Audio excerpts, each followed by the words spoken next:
오늘 본문 말씀 마태복음 1장 1절로 17절 말씀입니다.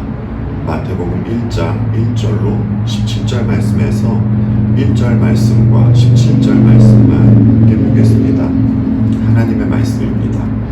아브라함과 다윗의 자손 예수 그리스도의 계보라. 그런즉 모든 대수가 아브라함부터 다윗까지 14대요 다윗부터 바벨론으로 사로잡혀갈 때까지 14대요 바벨론으로 사로잡혀간 후부터 그리스도까지 14대더라.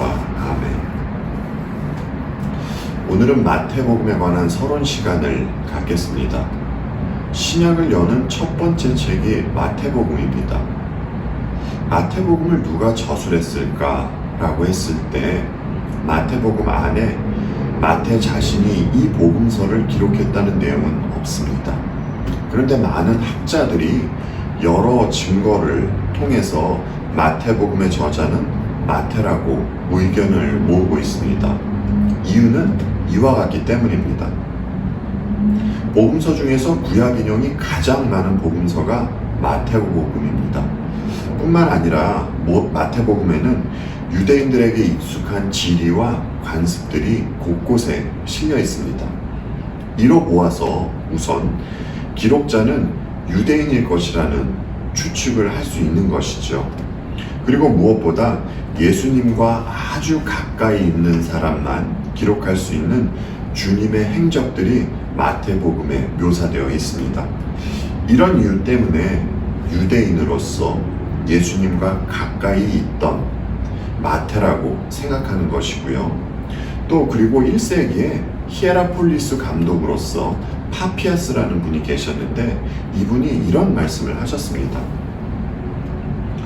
마태는 히브리 방언으로 그 행적들을 기록하였으며 사람들은 할 수 있는 한 그것들을 번역하였다라고 말입니다. 그러니까 마태가 히브리어와 아람어로 주님의 행적을 기록했을 때 나중에 누군가가 흩어져 있는 유대 그리스도인과 이방 그리스도인을 위해서 헬라어로 번역했다는 것이죠. 이와 같은 여러 정황을 근거로 해서 마태복음의 저자는 마태라고 의견을 모으고 있는 것입니다. 그러면 마태는 어떤 사람이었을까라고 했을 때 그는 유대인이었습니다. 마태는 마가복음과 누가복음에서는 레위로 불리고 있던 인물이었었고요. 그는 아마도 새로운 이름을 얻은 것 같습니다. 또 마태의 직업은 세리였습니다. 주님은 세관에 앉아있는 마태를 부르셔서 제자로 삼아주신 것이죠. 그는 언어에 능통했을 것입니다. 만약 그가 언어에 능통하지 못했다면 세리직을 감당할 수 없었기 때문입니다. 그는 히브리어와 헬라어를 비롯해서 적어도 2개 이상의 언어를 구사할 수 있는 인물이었을 것이고요. 자연히 그는 학식이 어느 정도 있던 사람이었을 것입니다.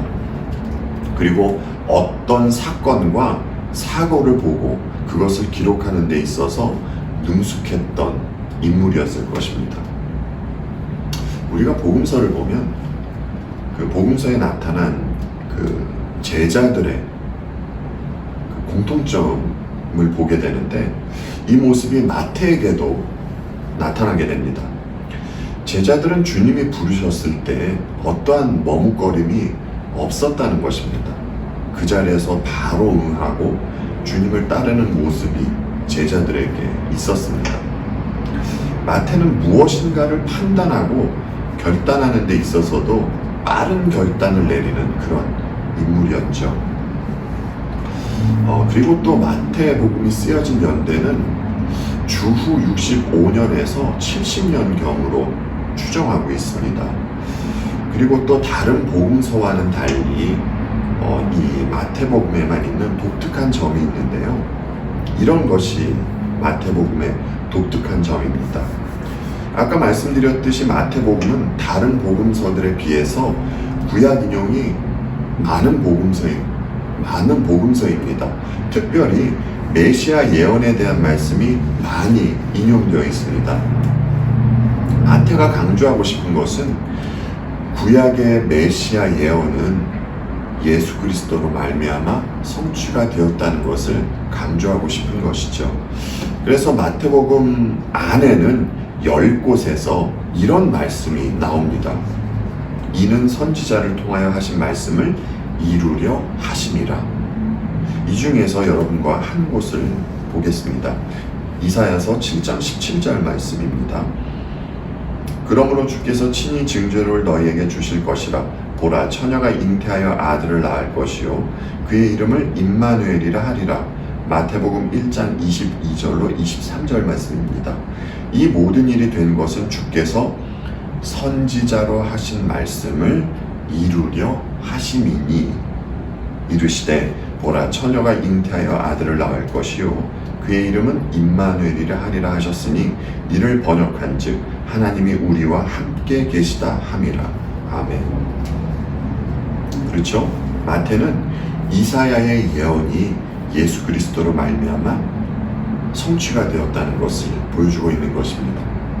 이와 같이 이사야, 예레미야, 호세아, 시편 등에서 하신 말씀도 그리스도로 성취가 되었다는 것을 마태복음에서 잘 보여주고 있는 특징이 있습니다. 그리고 또 마태복음의 독특한 점은요, 마태복음에는 예수님께서 하신 5편의 설교가 있다는 것입니다. 4편도 아니고요, 6편도 아니고요, 5편의 설교가 있습니다. 그리고 특이한 것은 이 설교가 끝나면 이런 문구가 나옵니다. 예수께서 이 말씀을 마치심에 라는 이 문구가 나온다는 것입니다. 그러니까 우리는 마태복음을 보면서 이 말씀이 나오면 한 편의 설교 말씀이 끝났다는 것을 알게 되는 것이죠. 마태가 굳이 5편의 설교를 복음서에 기록한 의도가 있습니다. 이제 여기서 유대인의 특징이 나오게 되는데요. 그것은 아마도 구약의 모세오경하고 주께서 하신 5편의 설교를 연관 지으려는 것일 겁니다. 오늘을 살아가는 우리는 이런 부분에 있어서 둔감하지만 당시의 유대인들은 예민했습니다. 그들은 숫자에 큰 의미를 두고 있었습니다. 후에 이따가 다윗에 대해서 이야기를 하면서 다시 한번 숫자에 대해서 언급을 하겠지만, 유대인들에게 있어서 숫자는 굉장히 큰 의미가 있었습니다. 그래서 그들은 5라는 숫자를 들으면 바로 모세오경을 떠올리곤 했습니다. 율법하면 작게는 10계명을 생각할 수 있지만 조금 넓은 의미로 보자면 창세기부터 신명기까지 모세오경을 생각할 수 있습니다. 더 넓은 의미로는 구약 전체를 생각할 수도 있고요. 이 율법을 이스라엘 백성에게 전하고 가르쳤던 분이 누구였습니까? 모세였죠. 모세였습니다.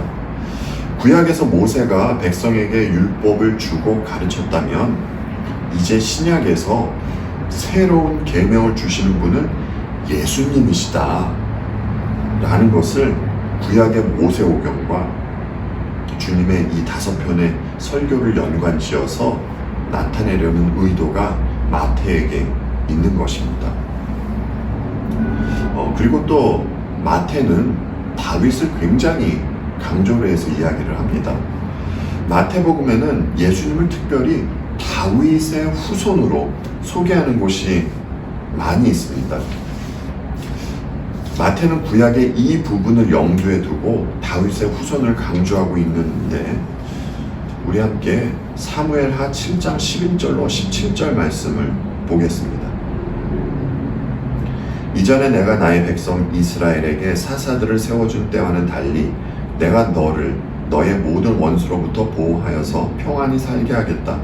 그뿐만 아니라 나 주가 너의 집안을 한 왕조로 만들겠다는 것을 이제 나 주가 너에게 선언한다. 너의 생애가 다하여서 내가 너의 조상들과 함께 묻히면 내가 내 몸에서 나올 자식을 후계자로 세워서 그의 나라를 튼튼하게 하겠다. 바로 그가 나의 이름을 드러내려고 집을 지을 것이며 나는 그의 나라의 왕위를 영원토록 튼튼하게 하여 주겠다. 나는 그의 아버지가 되고 그는 나의 아들이 될 것이다. 그가 죄를 지으면 사람들이 저의 자식을 매로 때리거나 채찍으로 치듯이 나도 그를 징계하겠다. 내가 사울에게서 나의 총애를 거두어 나의 앞에서 물러가게 하였지만 너의 자손에게서는 총애를 거두지 아니하겠다. 내 집과 내 나라가 내 앞에서 영원히 이어갈 것이며 내 왕위가 영원히 튼튼하게 서 있을 것이다. 나단은 이 모든 말씀과 계시를 받은 그대로 다윗에게 말하였다. 아멘. 그렇죠? 마태는 나단을 통하여 예언된 다윗의 후손이 바로 예수님이시다라고 말하고 있는 것이죠. 그리고 유대인들이 그렇게 고대하던 다윗의 나라를 영원히 세워나갈 분이 이 세상에 오셨는데 그분이 바로 예수님이시다라는 것이에요. 그리고 또 다른 복음서에는 없지만 마태복음에만 기록되어 있는 기적도 있습니다. 마태복음 9장에는 그 2명의 맹인을 치유해 주시는 사건이 있습니다. 그리고 또 같은 9장에 귀신 때문에 말을 못하는 사람이 있는데 주님은 귀신을 쫓아내고 그를 고쳐주는 사건이 나오게 되는데 이 사건과 그리고 또 17장에서 그 물고기 속의 돈으로 성전세를 내는 그러한 기적 사건이 있습니다. 이 사건들은 다른 복음서에는 없고 마태복음에만 나오는 기적 사건입니다.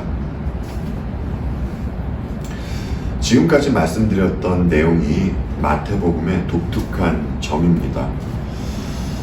그리고 또 가장 중요한 점이 하나 있습니다. 사실 이스라엘 백성들은 그들은 실패한 하나님의 백성으로서 실패한 삶을 살았습니다.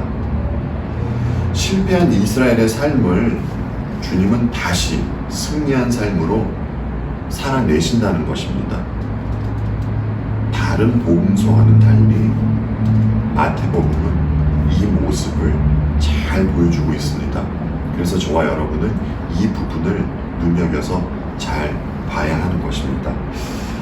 그리고 또 마태복음에는 여러 주제들이 나옵니다. 천국, 교회, 선교, 그리스도, 제자도 여러 주제들이 나옵니다. 이 중에서 기독론에 관한 것하고 제자도에 관한 것만 잠시 언급하겠습니다. 오늘 본문 1절 말씀을 다시 한번 볼게요. 아브라함과 다윗의 자손 예수 그리스도의 계보라. 지금 보았듯이 마태복음은 주님의 이름과 호칭으로 시작이 됩니다. 예수라는 이름이 의미하는 것은 구원자이죠. 또 그리스도는 기름 부음을 받은 자들을 의미합니다. 구약에서 기름 부음을 받은 사람은 세 부류의 사람만 기름 부음을 받았습니다. 왕, 제사장, 선지자. 그렇죠. 그러니까 예수님은 이 삼중직 사역을 잘 담당하시고 인류를 죄와 사망의 권세로부터 구원하실 것을 예수 그리스도라는 이름과 호칭으로 마태는 나타내고 있는 것입니다. 이에 대해서 마태복음 1장 21절을 보시면 주님의 이름과 사명과의 관계를 잘 보여주고 있습니다. 여러분께서 잘 아시는 말씀입니다. 아들을 낳으리니 이름을 예수라 하라. 이는 그가 자기 백성을 그들의 죄에서 구원할 자이심이라. 그렇죠? 이와 같이 주님은 자기 백성의 구원자로 이 땅에 오신 것이라고 마태는 말하고 있는 것입니다. 그리고 또 마태는 예수님을 우리와 함께 하시는 임마누엘의 하나님으로 소개합니다. 임마누엘의 하나님으로 마태복음 1장을 시작해서 마태복음을 마치는 28장에서도 임마누엘의 하나님을 소개하고 있습니다. 사람은 하나님께로 갈 수가 없는 존재들입니다. 그런데 우리가 믿는 하나님은 우리에게로 직접 와주신 하나님이시라는 것이죠. 그리고 우리에게 오신 하나님은 다시 우리를 떠나시는 분이 아니라 결코 우리를 떠나시지 않고 영원히 우리와 함께 하시는 하나님이시다라는 것이에요. 마태는 이 사실을 독자들에게 알려주고 싶어서 임마누엘의 하나님을 말하고 있는 것입니다. 그리고 또 제자도에 있어서는 이렇습니다.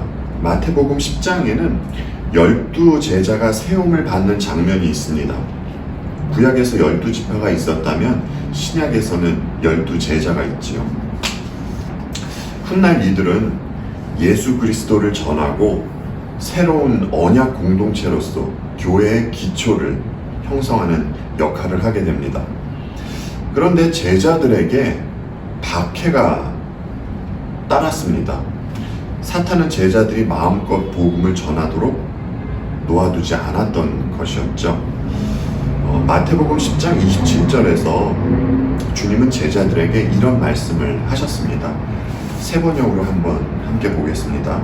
내가 너희에게 어두운 데서 말하는 것을 너희는 밝은 데서 말하여라.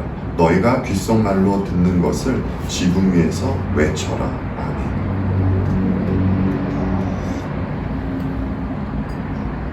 이 말씀이 의미하는 것이 무엇입니까?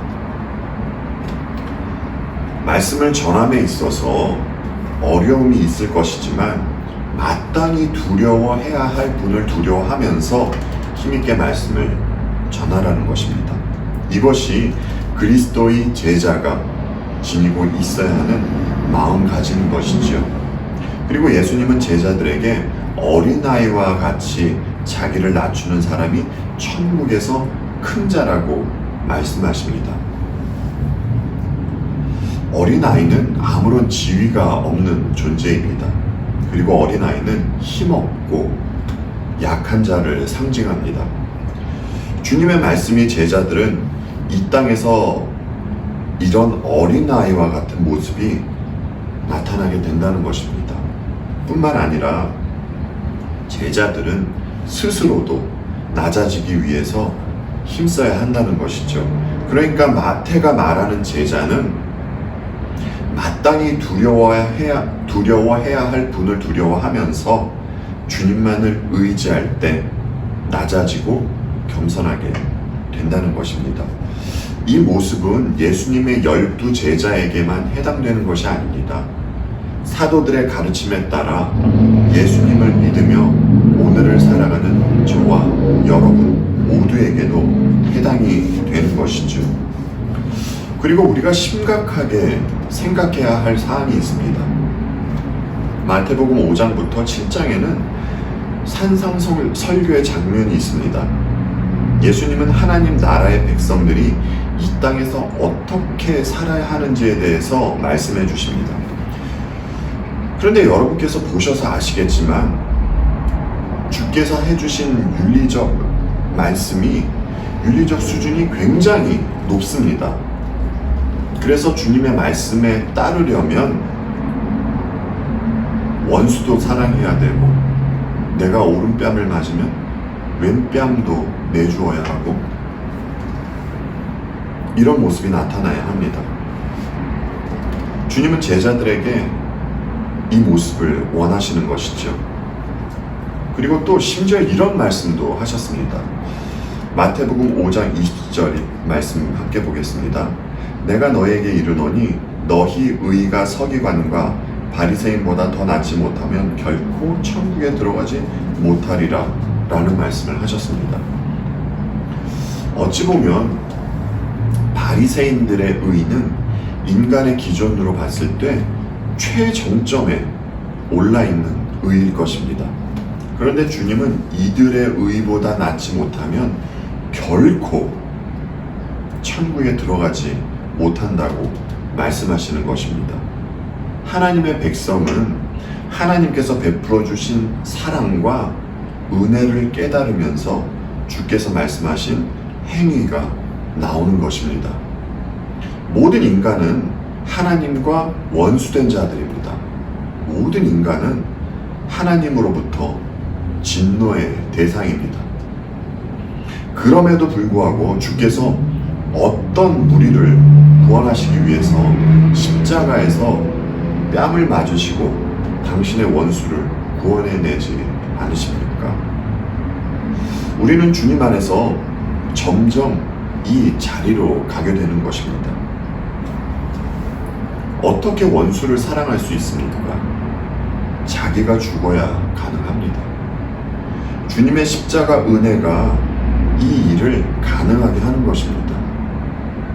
예수님의 제자들은 주어진 인생 속에서 십자가 은혜를 깨달으며 이 자리로 가는 것이라 할 수 있습니다. 자, 그럼 이제 족보 이야기를 하겠습니다. 족보는 마태복음에도 나오고요, 또 누가복음에도 나옵니다. 그런데 마태가 보여주는 족보와 누가가 보여주는 족보에는 차이점이 있습니다. 이 부분을 간략히 한번 보겠습니다. 먼저 마태가 보여주는 계보의 시작은 아브라함으로 시작을 합니다. 그리고 예수님으로 가지요. 그런데 누가가 보여주는 계보는 예수님으로부터 시작해서 아담까지 역으로 올라갑니다. 그리고 한 걸음 더 나아가서 하나님까지 도달하는 것을 보게 됩니다. 그리고 마태복음에 나타난 계보의 강조점은 예수님께서 다윗과 아브라함의 후손으로 오셨다는 사실에 있는데, 누가는 다윗과 아브라함을 그저 단순하게 언급만 할 뿐입니다. 그리고 또 마태가 보여주는 계보에는 문해적 특성이 나타납니다. 예를 들어서 1장 17절을 보시면 14대를 세 묶음으로 나누어서 설명하는 그 방식이 나옵니다. 그런데 누가가 보여주는 계보에는 아무런 문해적 특성이 없이 그저 이름을 나열해서 보여주고 있습니다. 이와 같이 마태복음에서 나오는 족보와 누가복음에서 나오는 족보가 차이가 나는 것은, 아까 마태는 유대인이라고 그랬잖아요. 마태는 유대인을 염두에 두고 이 복음서를 쓴 것입니다.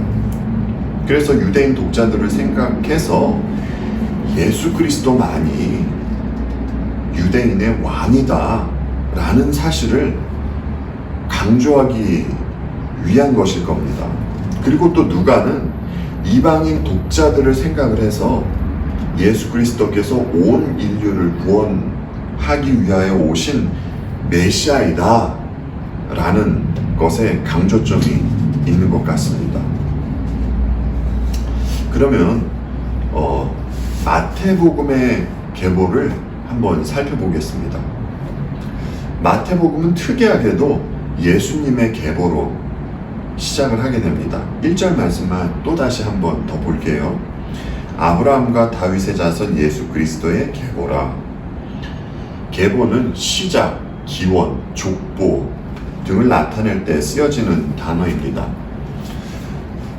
마태복음을 시작하면서 쓰여진 이 단어가 창세기에서 내력, 계보의 뜻으로 쓰여졌습니다. 창세기 2장과 5장을 보시면 이 단어가 나옵니다. 그리고 이것이 이제 영어 명칭으로 제네시스가 되었습니다. 그러니까 성경의 첫 책의 명칭과 신약의 첫 책에 등장하는 단어가 동일하게 쓰여지고 있는 것이죠. 이것은 창세기가 세상의 시작을 말하듯이 이제 마태복음은 새로운 세상의 시작을 알린다는 뜻으로 볼 수 있을 것입니다. 그런데 마태복음의 계보는 특이한 점이 눈에 들어옵니다. 일반적으로 계보는 가장 오래된 조상의 이름을 먼저 언급을 하고 그 다음에 순서에 따라서 이름이 나열되는데, 마태는 예수 그리스도를 먼저 언급을 하고 그리고 난 후에 조상들의 이름을 말하며 내려옵니다. 여러분, 이것이 뜻하는 바가 무엇이겠습니까? 이것은 계보에 나타난 사람들이 혈통적으로 예수님의 조상이 아니다라는 것을 보여주려는 것입니다. 본문을 보면 아브라함과 다윗의 자손 예수 그리스도 이렇게 나오죠. 그런데 이것은 순서가 바뀐 것입니다. 한국어로 번역될 때 잘못된 것이에요. 헬라어 본문에는 다윗의 자손, 아브라함의 자손, 예수 그리스도라고 이렇게 나와 있습니다. 마태는 의도적으로 다윗을 강조하고 있는 것이죠. 왜냐하면 아까 저희들 함께 본 그 사무엘하 7장에서 보았듯이 다윗의 왕권을 회복하고 메시아 왕국을 건설하실 분이 예수님이다 라는 것을 강조해서 보여주려는 의도가 마태에게 있기 때문입니다. 그러면 아브라함은 왜 아브라함의 자손이라는 말씀은 왜 하셨겠습니까?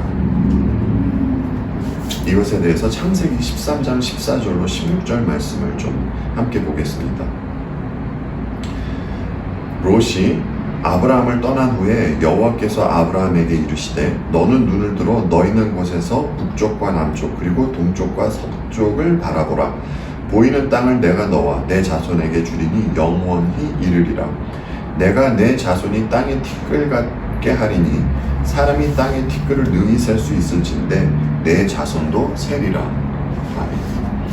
하나님께서 아브라함에게 동서남북을 보여주시면서 보이는 땅을 아브라함과 자손에게 주신다는 말씀을 하셨죠.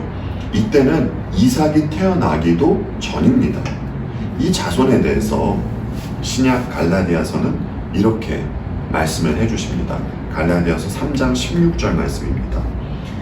이 약속들은 아브라함과 그 자손에게 말씀하신 것인데 여럿을 가리켜 그 자손들이라 하지 아니하시고 오직 한 사람을 가리켜 내 자손이라 하셨으니 곧 그리스도라.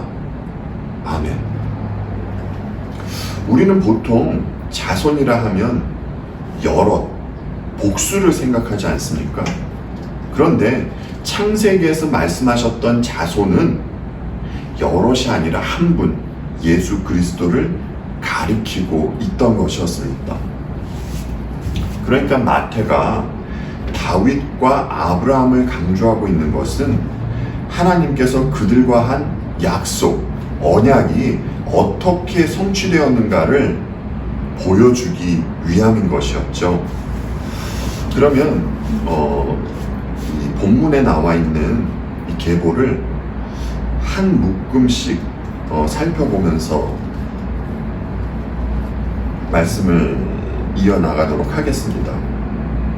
본문 2절부터 6절에 나와 있는 마태가 보여주는 아브라함부터 다윗까지의 계보를 보면 특이한 것이 눈에 들어옵니다.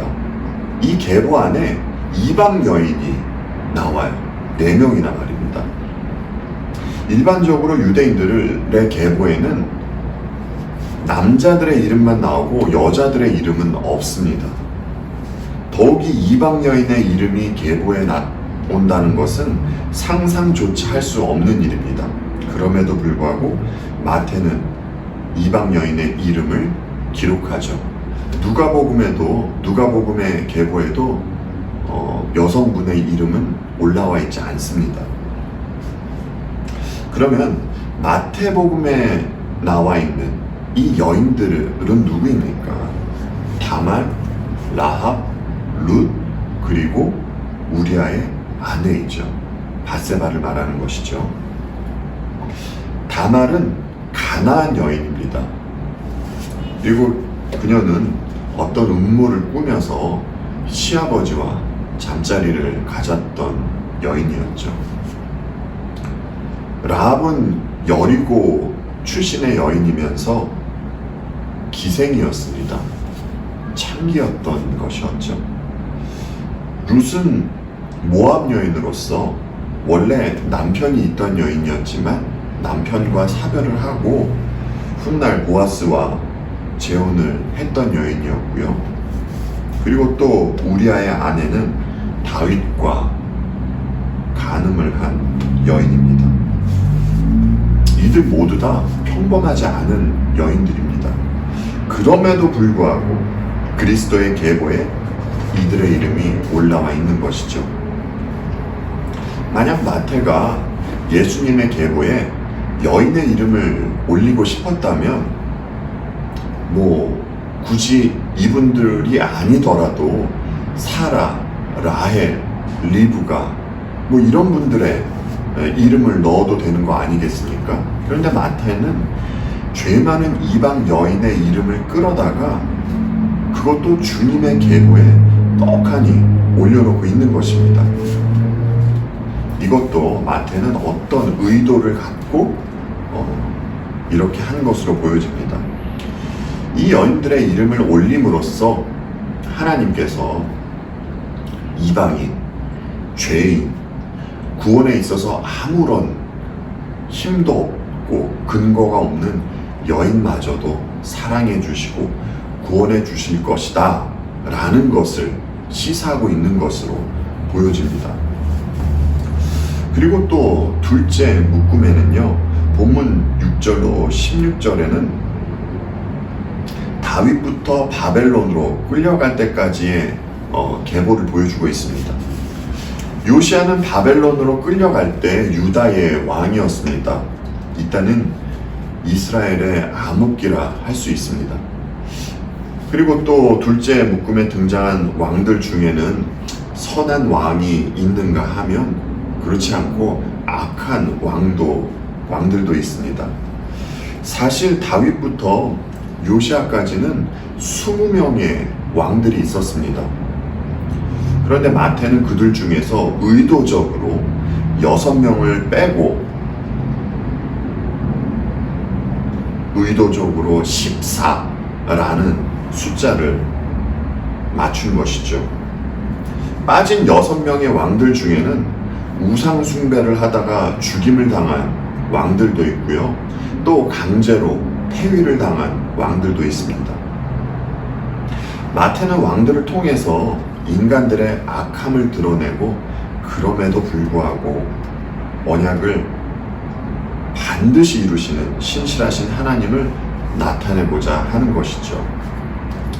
그리고 마지막 묶음으로 마태는 바벨론으로 끌려간 때로부터 예수님까지의 계보를 보여주고 16절에서 요셉과 마리아가 등장하게 됩니다. 16절 말씀만 같이 보시겠습니다. 야곱은 마리아의 남편 요셉을 낳았으니 마리아에게서 그리스도라 칭하는 예수가 나시니라.